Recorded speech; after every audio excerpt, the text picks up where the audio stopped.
Сәлеметсіңдер ме оқушылар, біздің бүгінгі тақырыбымыз ұлттық киім, асыл мұра. Оқу мақсаты мәтін мазмұнын түсінуге, нақты ақпараттарды анықтауға бағытталған сұрақтар құрастыру. Қазақтың ұлттық киімінде этникалық, экономикалық және климаттық жағдайларына байланысты ежелгі дәстүрлер көрініс тапты. Ұлттық киім шұға, жүн, жібек матадан, киіз бен теріден дайындалды. Қазақтарда құндыздың, қасқырдың, түлкінің және бұлғынның терілері қымбат бағаланды.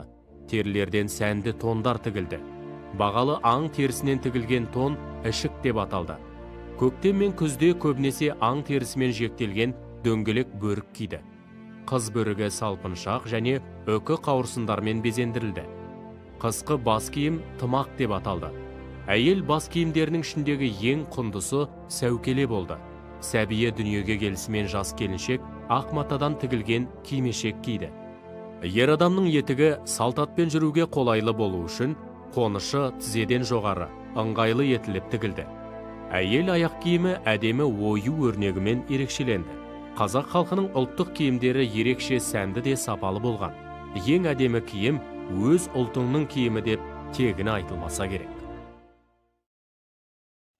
Оқушылар, бейнероликті тамашалап болсақ, келесі сұрақтарға жауап берейік. Ұлттық киім неден дайындалады? Ішік дегеніміз не? Көктем мен күзде қазақтар қандай бас киім киген? Ер адамның етігінің қонышын неге тізеден жоғары етіп тікті? Сұрақтың жауабын мұғалімге жолдаймыз. Оқушылар, оқулықтың 28 бетіндегі 4-ші тапсырмаға назар аударыңыздар. Сурет бойынша келесі сұрақтарға жауап беріңіздер. Бірінші, суреттерге қарап, би мен батыр киімдерінің, сал-сері киімдерінің өзгешелігін айтыңыз. Екінші, малшы мен аңшы киімде айырмашылық бар ма? Оны неден көруге болады?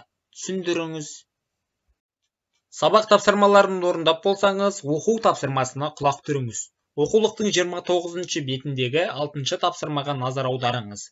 Берілген сұрақтарға толық әрі нақты жауап беріңіз.